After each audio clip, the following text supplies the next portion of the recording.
Hehe, ikutin terus, pantengin terus acara kita di Ngobrol Tektok. Bukan hanya bicara tapi berbagi cerita. Sama gue Tina dan Gue Satrio. hey Den, kita mau bicara bareng siapa nih? Dengan Ria. Mbak Ria, Ibu Ria atau Tante Ria? Ibu-ibu boleh. Ibu-ibu Karena udah punya boleh. anak ya. Oke, udah punya anak loh. Yang manggil Mbak tadi. Jadinya Ibu Ria. Makasih kalau masih bilang muda terus. Saya manggilnya Mbak, boleh nggak? Aduh, makasih banget. Jadi makasih ya Mbak Ria ya, Iya. Mbak aja ya, Iya, biar iya. muda Oke, terus oke. ya. Sip. Ya, biar ke bawah saya gitu. Emang kita muda. Iya, udah kayaknya. Ya Mbak Ria ya, Mbak Ria makasih ya udah mau diajak ngobrol tektok. Bukan hanya bicara tapi berbagi cerita di sini dari sumbernya langsung ya. Jadi kita berbagi cerita ya di sini. Iya. Aktivitasnya apa nih sehari-hari? Saat ini saya ibu rumah tangga. Tapi di samping ibu rumah tangga, saya juga bekerja di LSM.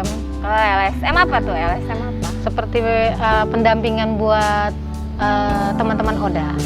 Oh, teman-teman Oda. Oda. Emang si Oda itu si Oda. Saya Oda awal banget nih itu. soalnya gini. Masa sih? Oda itu orang dengan derita HIV AIDS. Gitu. HIV/AIDS gitu ya. Ya, kita populasi kuncinya di WPS, wanita pekerja seks. Oh, Nah, saya di sini sebagai pendamping yang juga memang bantu teman-teman aja untuk akses obat, untuk mengingatkan obat, mensupport teman-teman, gitu aja.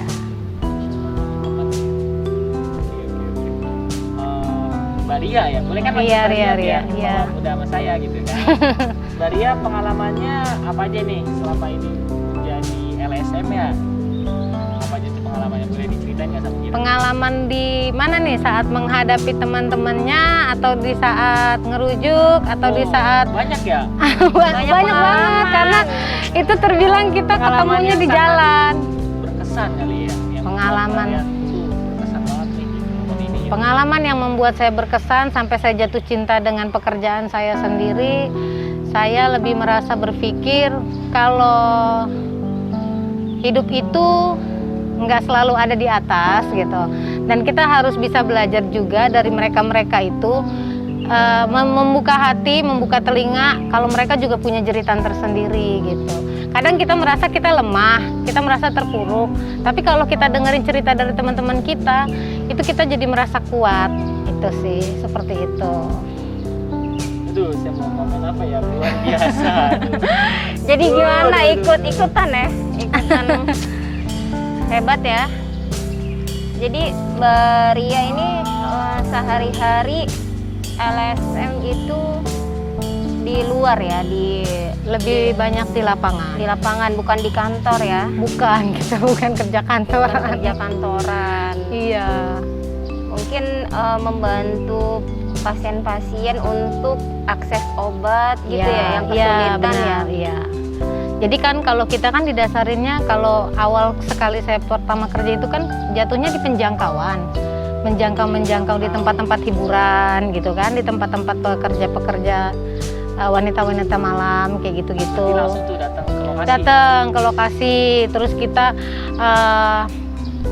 biasanya kita bertemu dengan maminya atau kepala gengnya, dibilangnya kan orang lapangan gitu, meminta izin seperti itu sih, terus mengedukasi, mengajak untuk tes, bersediakah gitu ya, seperti yang orang di luar bilang banyaknya penyakit masyarakat itu loh, kayak gitu.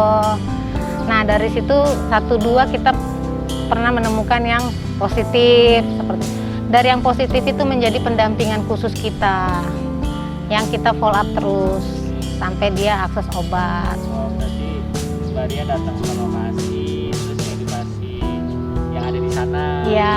Diajak untuk tes ya. Ya, Ketika ada yang positif, itu yang dipegang ya. sampai Iya. dia mengakses obat di puskesmas yang terdekat lah gitu. ya betul.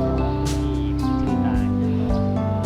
Tuh hebat banget ya dia ya. Jadi harus punya power ya. Jadi apa apa istilahnya dari hati kerjanya ya. Seperti itu. Kalau saya sih bisa bekerja seperti ini berdasarkan dari pengalaman hidup saya sendiri juga sih. Jadi pengalaman pribadi ya.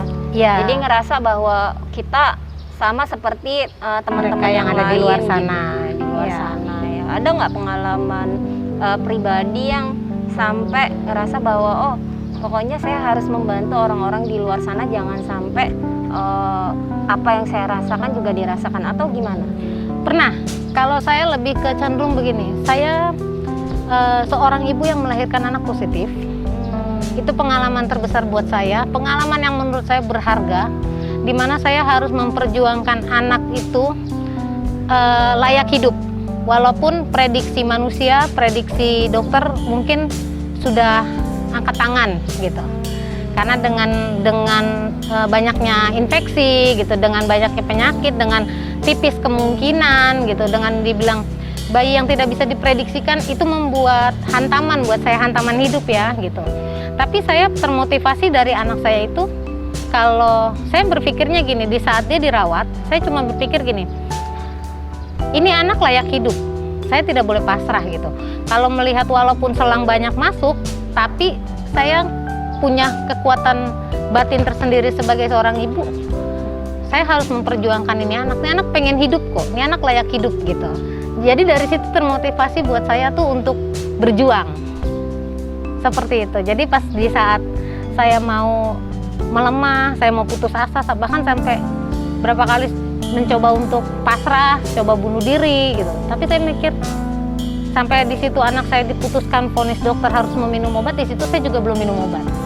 Karena masih belum bisa terima. Tapi saya mikir dengan support dari teman-teman juga gitu, yang sebelum bisa jadi saya seperti ini, yang membuat saya juga jadi seperti ini, ya saya termotivasi gitu. Saya punya prinsip, saya nggak ada bedanya sama orang-orang di luar kalau saya hidup sehat. Benar-benar banget, Gitu. hebat banget ya. Jadi sampai saat ini anaknya sehat. Puji Tuhan sehat. Alhamdulillah. 7 tahun. 7 tahun. Benar-benar perjuangan seorang ibu ya. Jadi kalau menurut Mbak Ria, sebenarnya kita kasih pesan ke orang-orang di luar sana ya, yang misalnya mereka sudah positif gitu tapi tidak mau berobat, atau mereka takut atau malu untuk berobat atau tes, itu gimana tuh Mbak Ria?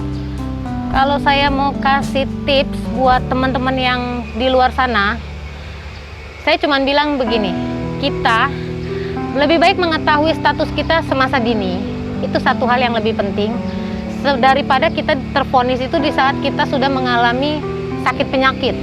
Satu.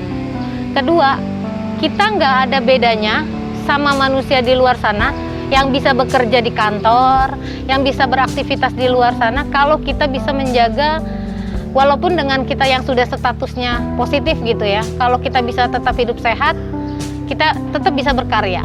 Itu tips yang buat saya. Asalkan dia mau patuh, dia mau bisa menerima diri dia, berdamai dengan masa lalunya dia, itu bisa membuat dia termotivasi kalau hidup itu indah di depannya. Luar biasa.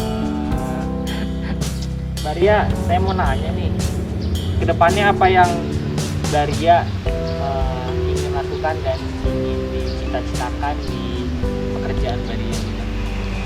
Cita-cita saya cuma satu, kalau Tuhan kasih saya berkat lebih, saya akan membuka rumah singgah untuk terutama anak-anak positif. Kalau Tuhan kasih berkat saya lebih. Kedua, kedua itu saya ingin memutus rantai penularan. Jangan sampai ada lagi ibu lahir positif gitu kan, yang anaknya positif itu, sementara sekarang pemerintah kan sudah aware dengan program HIV ini gitu ya, maksudnya sudah obat dengan gratis, kemudahan segala macam akses itu sudah dipermudah, nggak ada yang membuat kita sulit gitu. Itu sih visi misi saya, memutus mata rantai dan memutus penularan dari ibu ke anak. Luar biasa, hebat banget ya visi-misinya yang ke depan gitu ya. Selama ini sudah kerja di lapangan, terus udah gitu mengalami kendala-kendala. Itu kira-kira yang menguatkan Mbak Ria sendiri tuh apa sih? kok masih mau gitu dengan kendala-kendala yang ada, terus orang susah diajak untuk akses, terus padahal udah gratis kan, kadang-kadang masih Iya. aja ada yang nggak mau berobat ya Mbak Ria ya. Itu gimana ya? Kalau Kak, saya punya caranya? pengalaman gini, saya testimoni dengan apa yang saya alami dari diri saya. Jadi Bukan- berdasarkan pengalaman gitu ya. Kalau bilang saya akan kasih toleransi gini, ya itu kan pilihan ada di kamu gitu. Kalau saya zaman saya dulu, saya tidak ada yang seperti saya ini nih, membantu teman-teman gitu. Saya berdiri tahu status sendiri, nggak ada yang ngajak gitu kan. Nggak ada juga yang support gitu. Bahkan sampai saat ini pun keluarga juga nggak ada yang tahu gitu. Saya hidup hanya dengan anak saya dan suami saya aja yang membackup masalah ini gitu. Tapi dengan saya bertemu dengan teman-teman gitu, kalau misalnya mereka masih susah, kendalanya di situ, saya cuma berbagi gini, ya sudah gitu. Pernah saya ngalamin seperti itu di rumah sakit. Buat apaan saya minum obat? Saya sehat kok, gini-gini. Oh ya udah gitu ya kan. Saya cuma bisa berdoa semoga kamu sehat selalu gitu. Karena dengan edukasi-edukasi yang saya sudah pahamin, berikut dengan gambaran dan kenyataan, itu kan fakta gitu. Kalau orang yang seperti ini akan seperti ini, akan ada penyakit yang seperti ini, akan ada kekebalan imun tubuh yang lemah. Dengan seperti itu paling tidak sebodoh-bodohnya orang yang tidak sekolah, mereka akan lebih pasti lebih paham dengan kenyataan yang kita ceritakan seperti itu. Gitu sih. Kendalanya di situ. Jadi harus benar-benar sabar ya, Ya. menghadapi orang-orang ya yang di luar sana ya. Jadi bagaimana sih agar mereka tertarik ya untuk tetap berobat dan datang ke fasilitas-fasilitas kesehatan, Ya. walaupun kadang sudah gratis tapi tetap sulit ya mereka untuk mengakses ya, karena mungkin belum siap, bisa juga takut, bisa juga malu, bisa juga.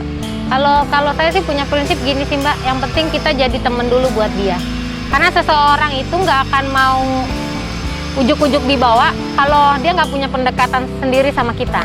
Jadi kitanya juga harus bisa membuat dia tuh nyaman sama kita. Itu sih kalau yang saya jalanin di lapangan. Dengan dia nyaman, otomatis kan dia akan ikutin apa kata kita nih. Apalagi yang baik-baiknya, kalau dia bisa menelaah seperti itu. Jadi gimana ya, lo gimana rasanya setelah cerita Mbak Ria? Kayaknya hebat juga ya, ada orang yang seperti Mbak Ria. Semoga banyak orang-orang di luar sana yang seperti Mbak Ria ini akhirnya bisa menjadi inspirator ya buat orang-orang ya. Amin. Agar bisa bekerja seperti Mbak Ria dan banyak lagi orang-orang yang akhirnya tahu statusnya gitu dan cepat untuk diobati, ya kan? Oke. Setelah kita cerita-cerita terus udah gitu berbagi rahasianya ya, terima kasih Mbak Ria. Terus ada Q&A nih Mbak. Oke. Jadi saya memberikan pertanyaan, berikut Mbak Ria spontanitas untuk menjawab pertanyaan saya. Mbak Ria lebih milih musik atau film? Musik. Kenapa Mbak? Lebih memilih musik? Lebih enak aja. Kenapa? Sehari-hari suka musik ya? Kalau film itu kan kadang kita bisa terbawa kalau musik itu bisa menyesuaikan suasana hati. Kalau film itu kadang mau bikin keruh pikiran. Jadi terbawa-bawa gitu ya. Jadi kalau seandainya filmnya sedih ikut nangis Ya, gitu. Melo sekali. Iya benar-benar bisa dibilang gitu. Terus selanjutnya Mbak milih kaos atau kemeja? Kaos, Lebih santai ya? lebih santai. Kalau kemeja pernah nggak pakai? Proses pakai kancing. Bisa aja Maria ini. Satu lagi ya Mbak ya, satu lagi ya. Lebih milih masak atau beresin rumah? Masak, hobi banget. Terus emang kenapa beresin rumah, siapa suaminya? Saya juga sih, cuma nggak sebersih suami. Oke Mbak, makasih ya Mbak jawaban-jawaban spontannya ya Mbak ya. Oke. Oke, buat semuanya pantangin terus kisah-kisah beberapa orang yang mungkin bisa membuat yang menonton terinspirasi. Jangan lupa dukung kita juga untuk bikin konten-konten berbagi ini. Oke? Bener Jangan banget. lupa di like, share, and subscribe YouTube channel yang ada di sini. Ya, jangan lupa saksikan kita terus di Ngobrol TikTok yang berikut-berikutnya. Jadi ngobrol TikTok bukan hanya bicara, tapi kita berbagi cerita. Sampai ketemu lagi.